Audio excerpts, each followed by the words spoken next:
I've wanted to make a bootleg shirt for my favorite podcast, We Hate Movies, for a while now, and I finally did it, but I can't show you what it looks like just yet because it didn't turn out how I expected at all. Let's go back to the beginning.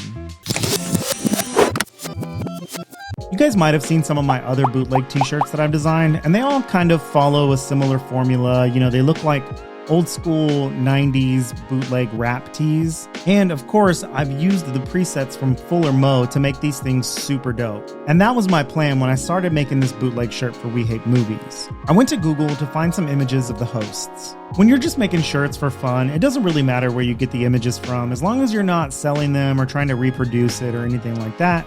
You can pull whatever you want from the image search. I grabbed this photo because I thought it had good lighting, it's good resolution, and it's got all four guys in one photo.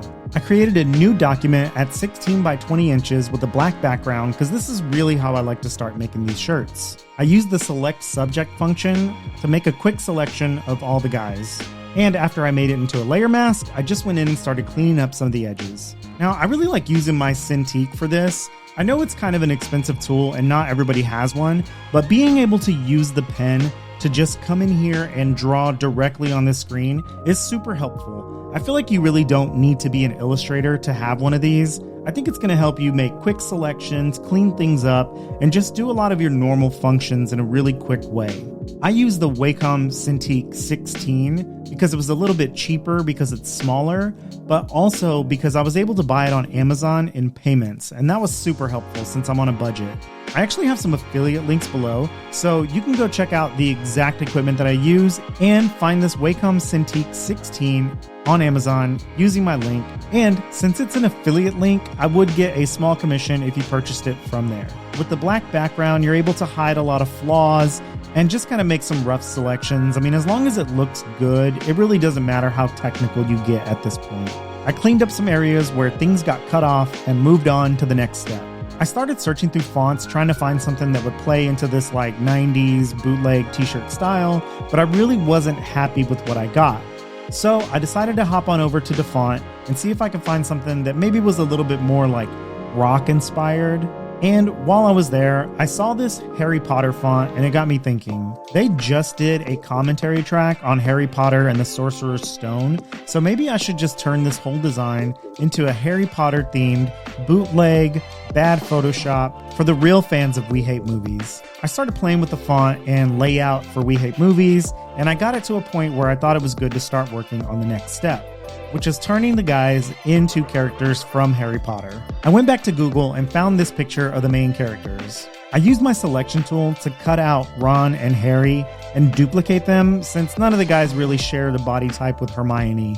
And once I had Ron duplicated, I realized I need to put Eric Siska into the Slytherin house. I'm sorry, please don't hate me. The blonde hair, the light skin, I kinda had to. So I found this picture of Malfoy and I added him to the composition. Then it was on to the next step, which was cutting out the guys' heads to paste them over the Harry Potter characters' bodies. Now, this wasn't exactly easy since these are grown men and these are the bodies of small children. So I started with my general trick of making my top layer transparent and trying my best to line up the eyes so that way you get like a natural spacing of where you would put the head. Now this doesn't work perfectly all the time, and especially not when your two subjects are very different from each other, but it's a good general place to start if you're just trying to put one head on another body. After I got Chris Cabin's head in place, I just started using the mask to cut out the character behind him and clean up the area around his beard. Then I did the same for Steve and Andrew, and then I thought it would be cool to change the color of Andrew's hat to match his new Gryffindor robes.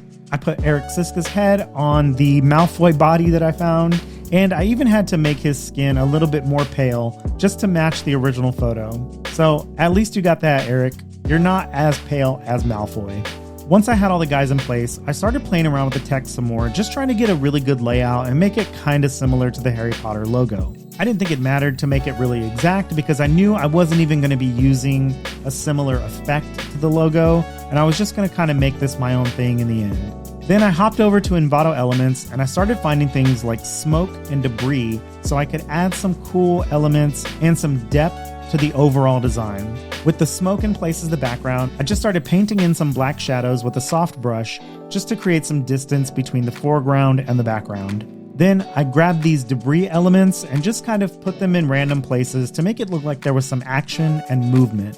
I threw in this spark element to kind of emulate the magic that happens when they use their wands. Then I took that soft brush and I painted in some spots where I wanted it to have that glow. I used the same technique on another layer, but then I blurred that one out so that you just got kind of this soft starburst around those magic wand tips. Then I created another layer with that same overlay, and I used a smaller brush to start painting in some lightning effects. It's kind of similar to what it looks like whenever Harry and Voldemort are having their magic wand duel. So I thought it would just kind of brighten up some areas and make some more of this magic kind of interesting. After I finished drawing in this magic, I opened up my Fuller Mo presets and just tried to find something that would look really cool with this text treatment. I ended up finding this kind of stone rock and roll kind of pattern, and I thought it looked really cool. It's kind of close to what they do for the Harry Potter logo, but not exact, and it's just different enough to make this shirt kind of cool. Then I rendered some default lens flares from Photoshop just to kind of give this more of a magic kind of movie poster look. It's kind of a cheesy effect, but if it's used right, you can get away with it. I lowered the transparency a lot so that way it was kind of subtle and just another layer of effects. When I was done, I grouped all of my layers into a folder and I duplicated it and I made it into a smart object. By doing this, it lets me use my camera raw filters to kind of come in here and throw some creative presets over the whole art piece. It helped me get that kind of greenish bluish movie tint that you really do see in the Harry Potter movies. I also added a tiny bit of noise and this design was done. So after that, I went ahead and mocked it up on a t-shirt and this is what it looks like.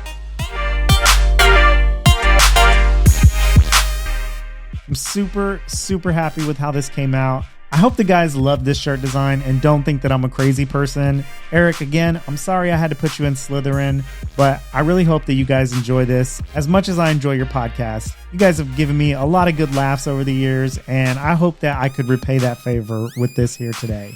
If you want to see more about how I make bootleg t-shirts, watch this video. All right, guys, that's it. We'll catch you on the next one.